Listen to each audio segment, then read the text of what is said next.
A medicina da imortalidade.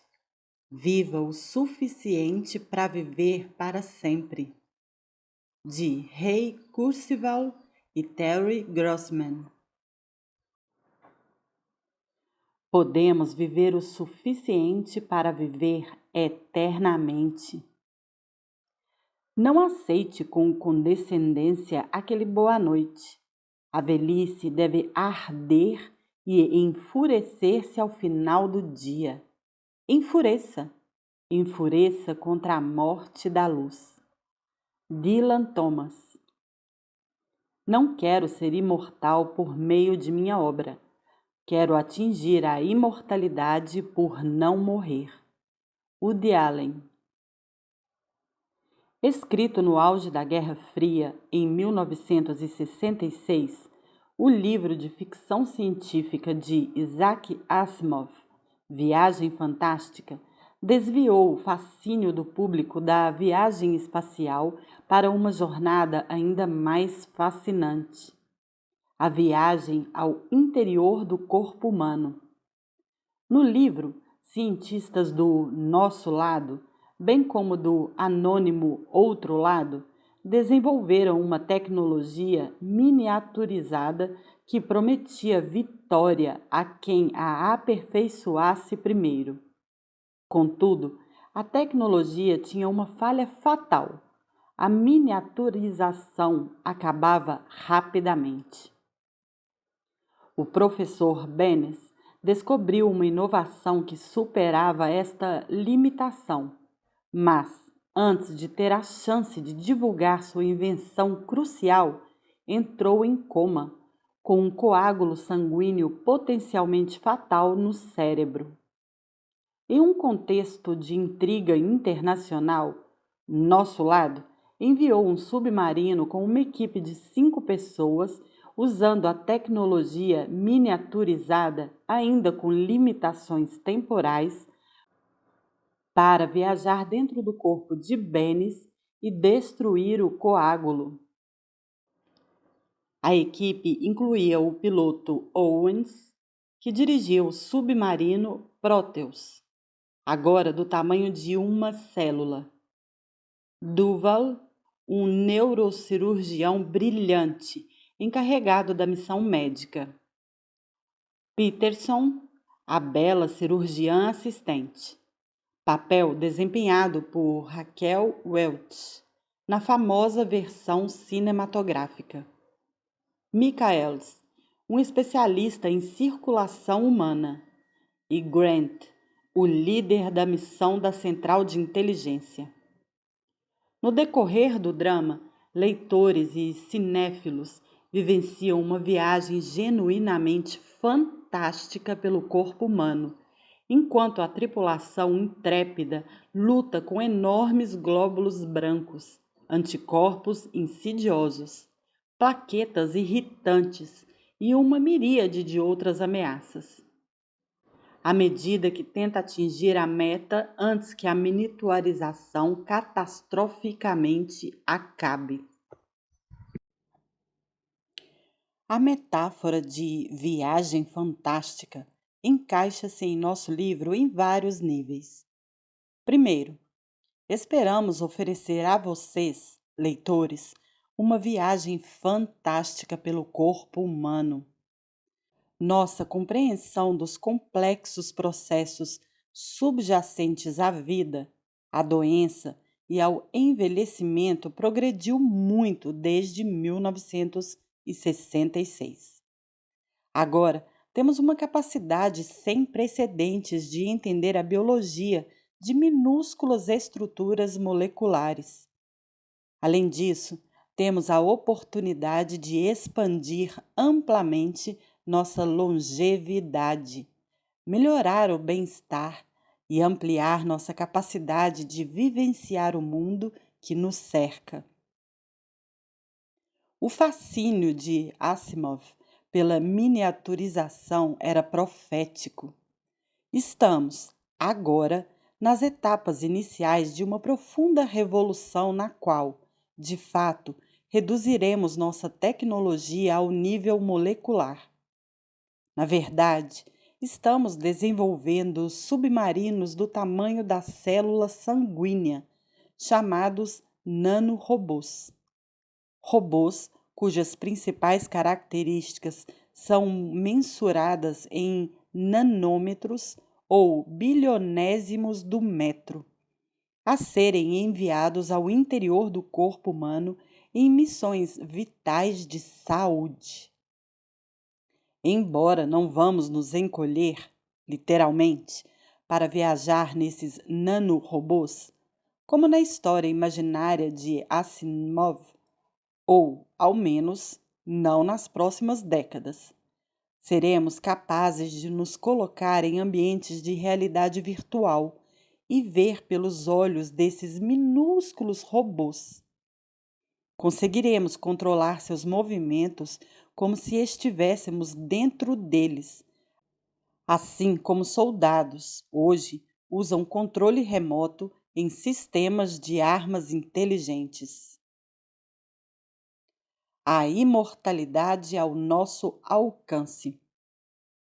Será que hoje já temos os conhecimentos e as ferramentas para viver eternamente? Se todo o desenvolvimento tecnológico e científico cessasse subitamente, a resposta teria de ser não.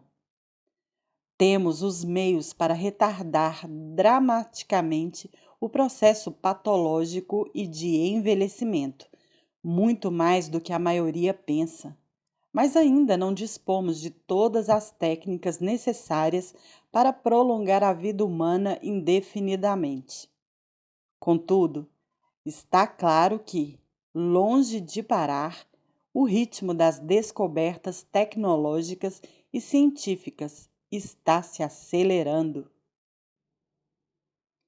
De acordo com os modelos que Ray criou, nossa proporção mudança paradigma, o índice de progresso técnico dobra a cada década e a capacidade, relação preço-desempenho, capacidade e velocidade de tecnologias específicas de informação dobra a cada ano.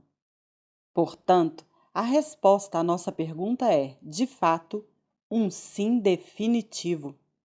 Os conhecimentos existem, se enfaticamente aplicados, para retardar os processos patológicos e de envelhecimento, a tal ponto que se possa gozar de boa saúde e bom humor quando as tecnologias mais radicais de prolongamento e melhoria de vida estiverem disponíveis nas próximas 2 ou 3 décadas.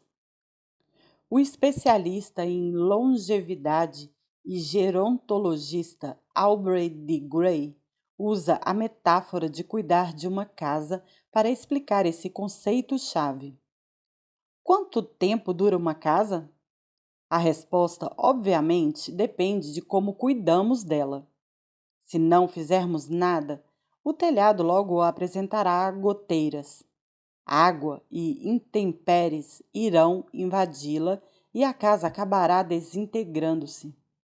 Mas, quando cuidamos ativamente da estrutura, reparando todas as falhas, confrontando todos os perigos e reconstruindo ou reformando partes de tempos em tempos, usando novos materiais e tecnologias, a vida da casa pode prolongar-se, basicamente, para sempre. Isso também é válido para nosso corpo e cérebro. A única diferença é que, se por um lado entendemos completamente os métodos básicos de manutenção de uma casa, ainda não dominamos todos os princípios biológicos da vida. Mas, com o entendimento cada vez maior e mais rápido do genoma humano, das proteínas expressadas pelo genoma, proteoma, e dos processos bioquímicos e metabólicos, adquirimos conhecimentos rapidamente. Começamos a compreender o envelhecimento, não como uma progressão inexorável e isolada, mas como um grupo de processos biológicos interrelacionados. Surgem estratégias para reverter cada uma dessas progressões de envelhecimento, usando-se diversas combinações de técnicas biotecnológicas. Muitos cientistas, inclusive os autores deste livro, acreditam que teremos os meios para deter e até mesmo reverter o envelhecimento nas próximas 2 décadas. Enquanto isso, já podemos retardar cada processo de envelhecimento, quase detê-lo, usando os métodos apresentados neste livro. Assim, é possível empreender a meta de aumentar a longevidade em 3 etapas, ou pontes. Este livro pretende servir de guia para viver o bastante, com boa saúde e bom humor. Ponte 1. Para tirar vantagem do desenvolvimento da revolução biotecnológica. Ponte 2. Isso, por sua vez, levará à revolução da nanotecnologia e a inteligência artificial. Ponte 3, que tem o potencial de nos permitir viver eternamente. Esta, então, é a premissa de nosso livro e o nosso objetivo: os conhecimentos de como manter nossa casa biológica e prolongar sua longevidade e vitalidade sem limites estão próximos. Explicaremos como usar os vastos conhecimentos que temos hoje para o indivíduo permanecer saudável, enquanto prossegue a análise minuciosa, decodificação e entendimento dos métodos principais de nossa biologia. Vale a pena vivenciar o século XXI. A maioria de nossas concepções de vida humana no século XXI ficará de ponta cabeça. Entre elas está a expectativa expressada no adágio sobre a inevitabilidade da morte e dos impostos. Deixaremos a questão do futuro dos impostos para outro livro, mas a crença na inevitabilidade da morte e como essa perspectiva logo mudará faz parte do tema principal deste livro. À medida que obtemos êxito no entendimento do genoma e do proteoma, surgirão muitos avanços dramáticos no tratamento da doença e na reversão do envelhecimento. As primeiras 2 décadas do século XXI constituirão uma era douradora para a biotecnologia. Muitos especialistas acreditam que, dentro de 1 década, acrescentaremos mais de 1 ano à expectativa de vida humana a cada ano subsequente. Naquele ponto, a cada ano subsequente, a expectativa de vida remanescente aumentará. Aubrey de Grey acredita que obteremos êxito em deter o envelhecimento em camundongos, que compartilham 99% de nosso código genético, dentro de 10 anos, e que as terapias humanas para deter e reverter o envelhecimento ocorrerão 5 a 10 anos depois. Uma pequena minoria de baby boomers mais velhos chegará além deste limite crítico iminente. Você poderá estar entre eles. Os autores deste livro são desta geração e pretendem viver até essa era limite com boa saúde e bom humor. Infelizmente, a maioria dos outros baby boomers continua indiferente aos processos degenerativos ocultos em seu corpo e morrerá desnecessariamente jovem. Por mais interessante que as 2 primeiras décadas deste século provavelmente sejam, as décadas subsequentes deverão resultar em mudanças ainda mais dramáticas. Ray passou várias décadas estudando e modelando tendências tecnológicas e seu impacto na sociedade. Talvez sua observação mais profunda seja que o próprio índice de mudança está acelerado. Isso significa que o passado não é um guia confiável para o futuro. O século XX não representaria 100 anos de progresso na proporção atual, mas sim o equivalente a cerca de 20 anos, porque estamos acelerando os índices atuais de mudança. E faremos outros 20 anos de progresso no índice atual, equivalente àquele de todo o século XX, nos próximos 14 anos. E depois repetiremos o feito em apenas 7 anos.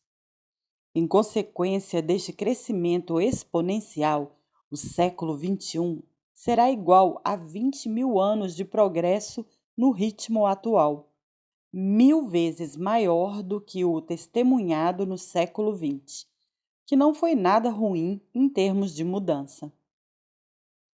O resultado envolverá profundas alterações em cada faceta da vida, da saúde e longevidade à economia e sociedade, e até mesmo em nossos conceitos sobre quem somos e o que significa ser humano.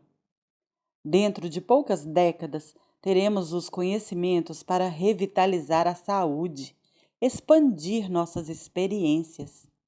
Por exemplo, imersão total em realidade virtual, incorporando todos os sentidos, realidade ampliada e melhor capacidade e inteligência humana, e nossos horizontes.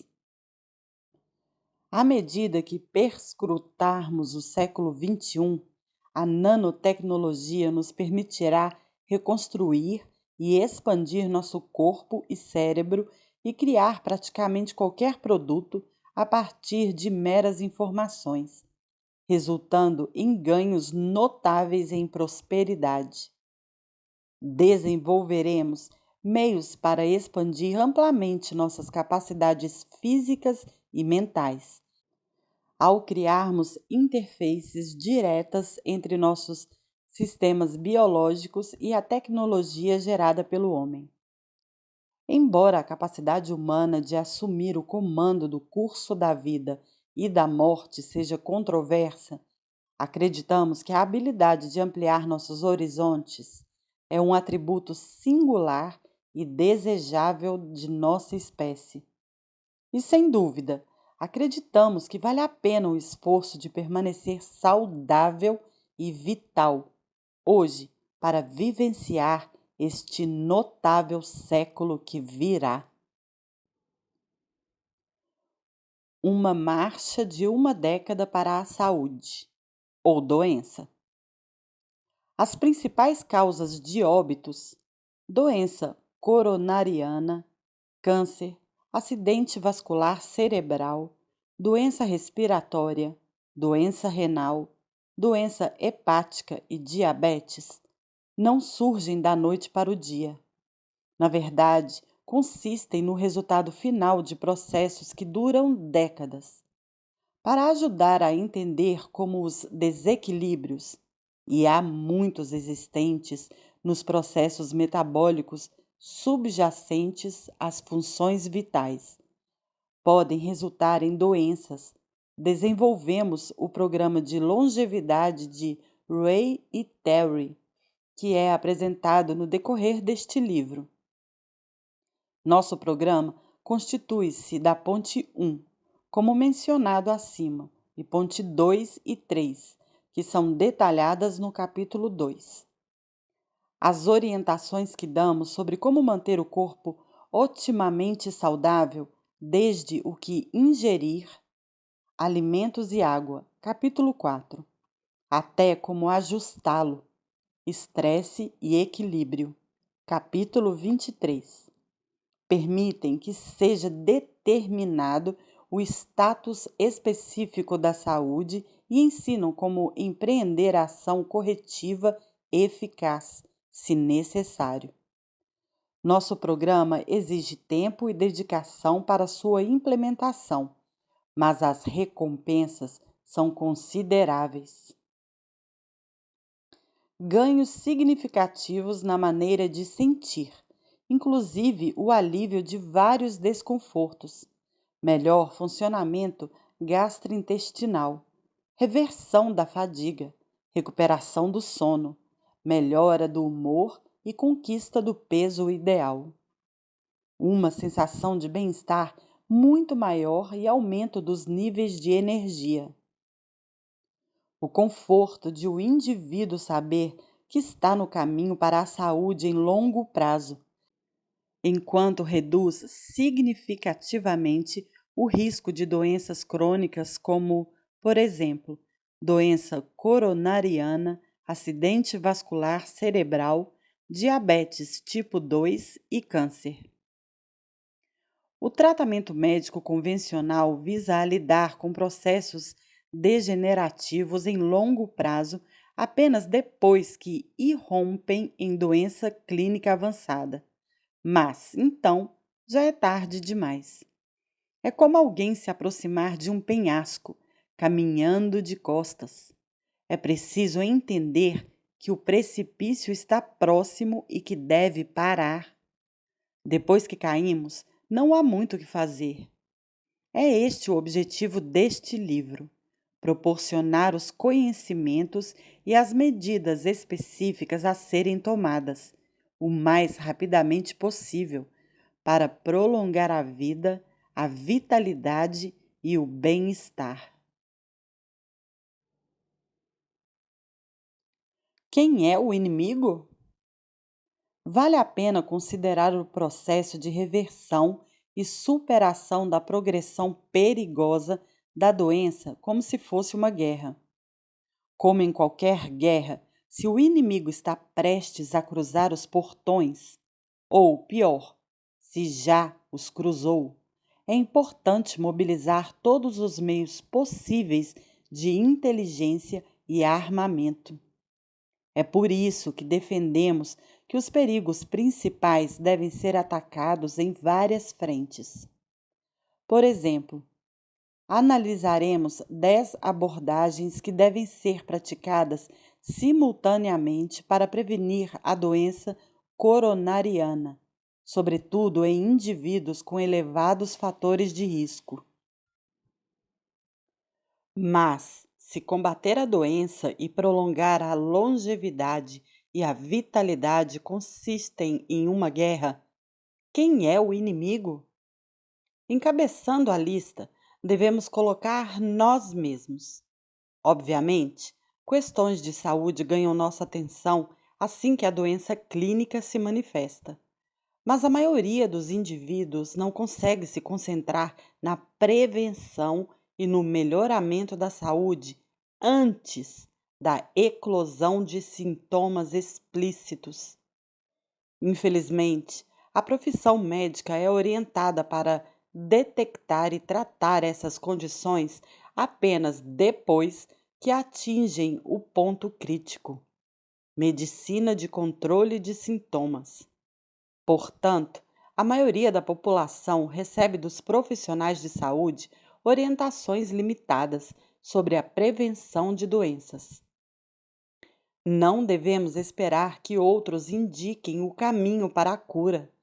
A única pessoa que pode assumir responsabilidade por sua saúde é o próprio indivíduo. Nosso segundo inimigo é o processo patológico em si. Nosso corpo evoluía quando não era benéfico para a sobrevivência da espécie. Para que as pessoas vivessem além do início da vida adulta e competissem pelos alimentos limitados e outros recursos da comunidade ou da tribo. Apenas um século e meio atrás, a expectativa de vida era de 37 anos. Se desejarmos manter a vitalidade o maior tempo possível, não poderemos simplesmente depender da ordem natural que a evolução biológica nos dá.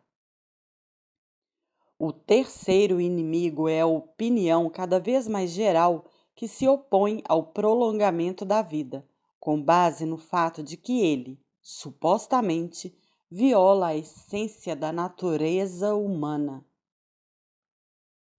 O autor Francis Fukuyama, por exemplo, considera imoral a pesquisa que pretende prolongar a longevidade humana além dos atuais 80 anos.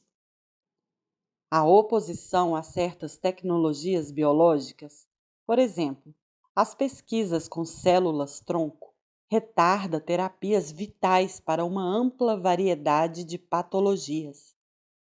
Devemos observar que não consideramos esses pensadores nossos adversários, mas sim suas ideias retrógradas. A essência da espécie humana é estender e expandir suas fronteiras. Em última instância, essa oposição acabará se caracterizando como meras pedras em uma torrente de inovações, com o fluxo contínuo de progresso superando tais barreiras. Todavia, até mesmo atrasos insignificantes resultarão em sofrimento e morte desnecessários de milhões de indivíduos.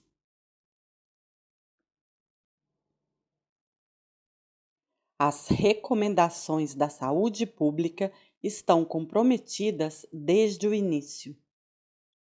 Muita gente acredita que as recomendações da saúde pública, por exemplo, a pirâmide alimentar do Departamento de Agricultura, representam nossos melhores conhecimentos coletivos. Geralmente, as pessoas passam, então, a comprometer, enfraquecer essas recomendações ainda mais, para atender prioridades e circunstâncias próprias, sem perceberem que tais recomendações já estão pré-comprometidas.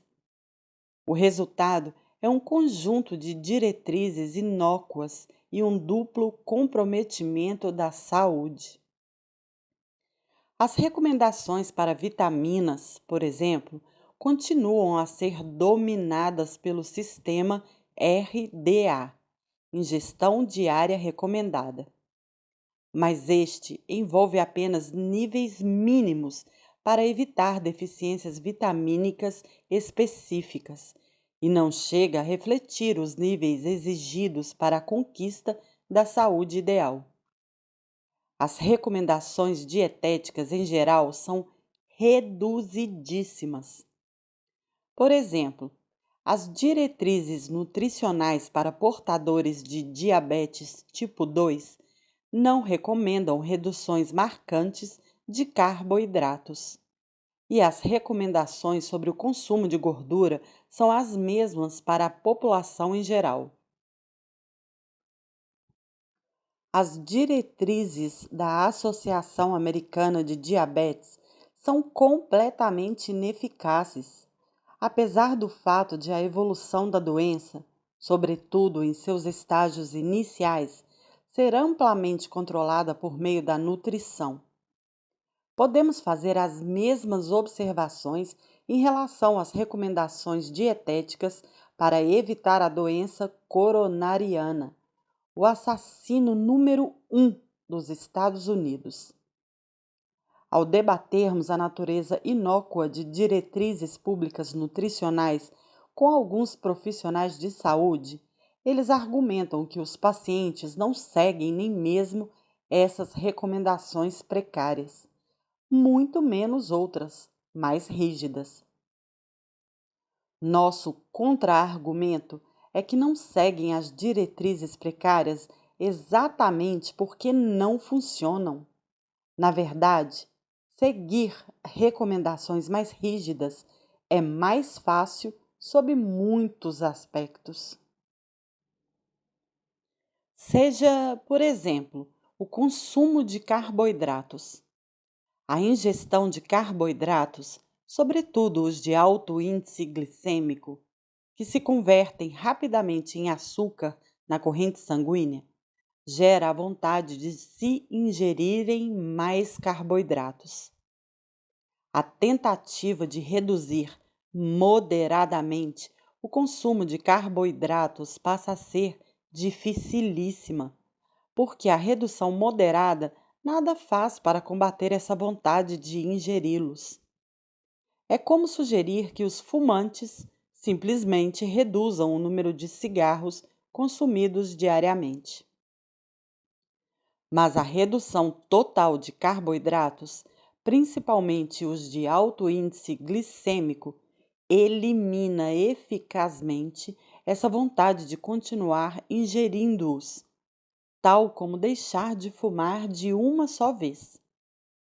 É muito mais motivador seguir um programa que tem o potencial de fazer uma diferença dramática, imediata e de longo prazo no bem-estar.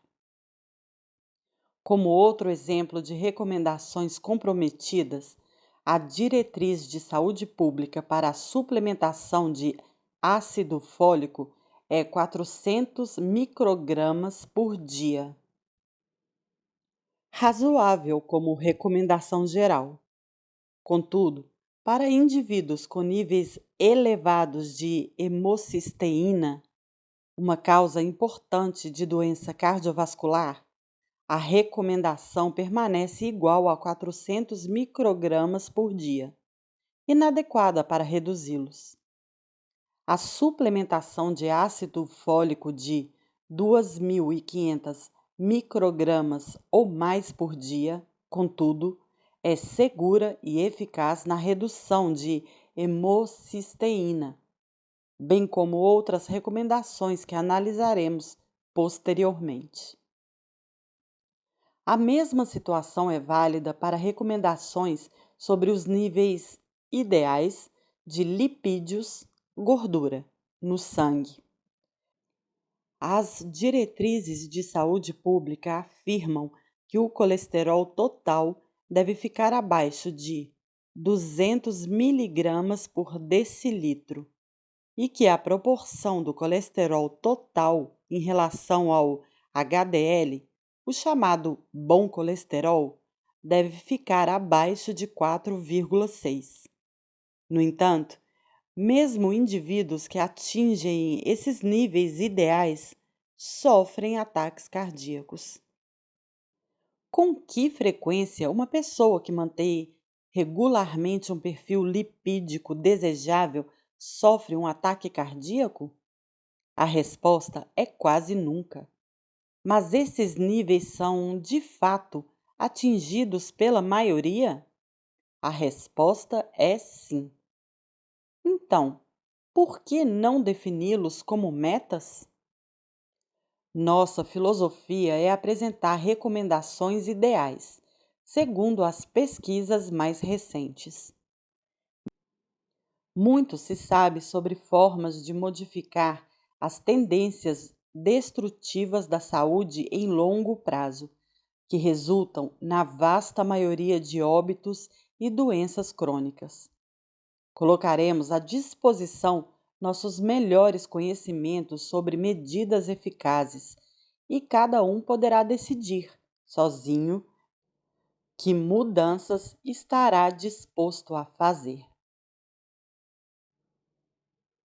Teste dinâmico versus teste estático.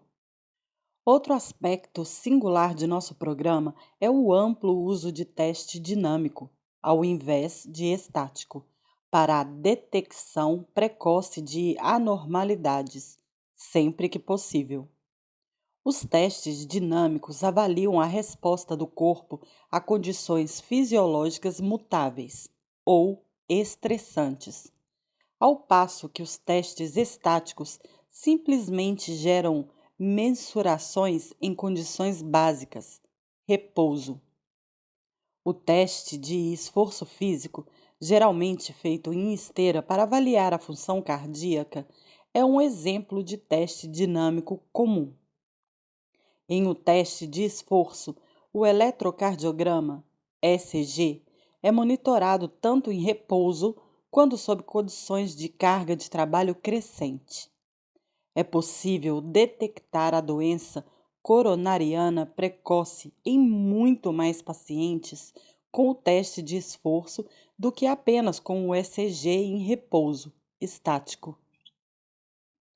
Outro teste dinâmico comum realizado por médicos convencionais é o teste de tolerância à glicose para o diagnóstico de diabetes, o qual é mais sensível do que o teste estático de açúcar no sangue em jejum.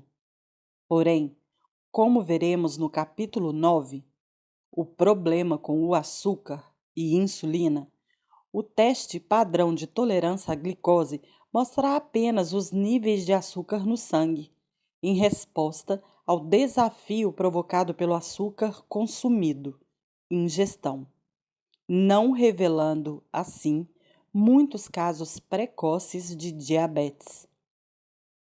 Ao mensurarmos também os níveis de insulina, usando o teste de tolerância à glicose insulina que recomendamos, poderemos diagnosticar muitos casos adicionais de diabetes e intolerância ao açúcar. Se formos um pouco além e acrescentarmos um teste simples de insulina, realizado apenas por pouquíssimos médicos nos Estados Unidos, será possível detectar vários casos de resistência à insulina, um dos fatores de risco mais perigosos para diversas doenças crônicas que afetam um segmento significativo da população. No capítulo 13, metilação, de fundamental importância para a saúde, debatemos o metabolismo anormal de hemocisteína, um fator de risco para a doença coronariana, acidente vascular cerebral e doença de Alzheimer, enfermidades que atingem mais de 1/3 da população adulta. Porém, muitos cardiologistas não fazem nem mesmo teste estático em seus pacientes para determinar níveis de risco, e a maioria das grandes cidades americanas não tem um único cardiologista fora de um hospital-escola que faça o teste de esforço dinâmico para homocisteína, que recomendamos, muito mais exato e menos oneroso. A detecção precoce de fatores de risco é a marca registrada do nosso programa. Ao se realizarem testes dinâmicos de esforço, quando for adequado, será possível aumentar substancialmente a eficácia dos processos de avaliação. Os pilares de nosso programa de longevidade. Organizamos o programa de longevidade de Ray e Terry em torno de atividades e processos metabólicos e físicos primários, que levam à doença ou à saúde sustentada. Nosso programa combina o que há de melhor tanto na medicina convencional quanto na alternativa. Muita gente acha que a medicina convencional é científica, ao passo que a medicina alternativa reflete tradições populares não comprovadas. A realidade é que há muitas práticas de medicina convencional não comprovadas cientificamente e muitas práticas alternativas defendidas por verificação e pesquisa impressionantes. A medicina alternativa não é uma simples metodologia integrada. Ao contrário, consiste em um amplo conjunto de ideias que não pertencem à prática médica convencional. De fato, muitas dessas ideias não são muito bem fundamentadas na ciência ou em resultados práticos. Tiramos nossas ideias do melhor da medicina convencional, práticas de medicina alternativa com pesquisas convincentes sobre segurança e eficácia e desenvolvimentos de última geração em biotecnologia e nanotecnologia. parceria com o profissional de saúde. Seria difícil seguir um programa de natureza tão abrangente sem uma orientação pessoal. Nossa filosofia é extrair, com total imparcialidade, o melhor das escolas de medicina de pensamento convencional e alternativo. Portanto, para seguir as ideias em nosso programa, é preciso ter acesso a ambos os mundos. Seu médico particular é qualificado para diagnosticar e tratar doenças catastróficas, mas a maioria dos médicos não está bem preparado para fornecer orientações no tipo de prevenção agressiva à doença que abordamos neste livro. Infelizmente, a prevenção de doenças não é o enfoque importante da medicina convencional. Além disso, a questão fundamental da nutrição recebe pouquíssima atenção nas escolas de medicina dos Estados Unidos. Uma abordagem ideal é encontrar um médico que combine o melhor de várias tradições. Um número cada vez maior de médicos percebe as limitações de praticar a medicina convencional ortodoxa. Eles começaram a transcender o profundo condicionamento dos anos de treinamento médico e passaram, e seus pacientes ainda mais, a vivenciar a alegria oriunda do pensamento inovador. Muitos desses médicos uniram-se a associações profissionais que atuam com recursos para o treinamento de médicos em terapias médicas nutricionais de ponta, propiciando instrução formal e certificações para assegurar competência. Mesmo no campo da nutrição, decepciona-nos o número de nutricionistas, profissionais da área de nutrição, que seguem rigidamente as recomendações de saúde pública, altamente comprometidas.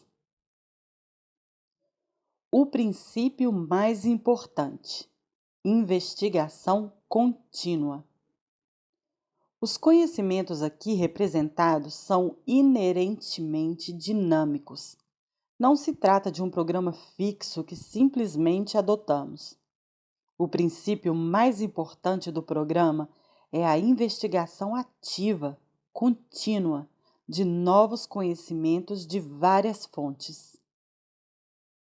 Opções de tratamento e diagnóstico recém-disponíveis, resultantes da nova revolução biotecnológica. Novas informações sobre terapias naturais. A própria aprendizagem pessoal cada vez maior de informações de saúde existentes. Novos conhecimentos adquiridos pelo indivíduo sobre sua condição. A maioria dos livros sobre saúde apresenta apenas uma ou duas ideias novas. O nosso é diferente, porque oferece dezenas incorporadas em um único programa integrado. Segundo nossas pesquisas, acreditamos que as recomendações contidas neste livro permitirão reduzir dramaticamente o risco de doenças no futuro, enquanto melhoram rapidamente o bem-estar no presente. Nossa ideia principal é que, agora, temos os conhecimentos para determinar onde cada um de nós se encontra na progressão desses processos degenerativos de décadas e revertê-los. A base para esse conceito está arraigada em décadas de investigação e anos de colaboração. Muitas das ideias mais simples apresentadas em outros livros sobre saúde contemporâneos são válidas, mas não existe uma fórmula mágica que possa abordar todas as questões-chave, dada a complexidade de nosso corpo e cérebro. Em geral, outros livros sobre saúde apresentam uma ou duas ideias combinadas com muita pregação. Em vez disso, oferecemos várias ideias a respeito de como usar os conhecimentos contemporâneos sobre longevidade para transformar sua saúde. As ideias têm imenso poder de transformar a realidade, mas apenas se forem colocadas em prática. Há duas maneiras de usar este livro. 1. Selecione ideias que lhe pareçam interessantes e acrescente-as ao seu programa de saúde pessoal. Esperamos que seja assim que muitos leitores irão se beneficiar deste livro. 2. Siga todas as recomendações do programa de longevidade de Ray e Terry, que elaboramos como abordagem integrada e abrangente para a nutrição, mudanças no estilo de vida e terapêutica médica de última geração. A saúde não é simplesmente a ausência de doença diagnosticada. É um caminho para o bem-estar espiritual, emocional e físico cada vez maior. Há sempre o potencial de melhorar a saúde pessoal.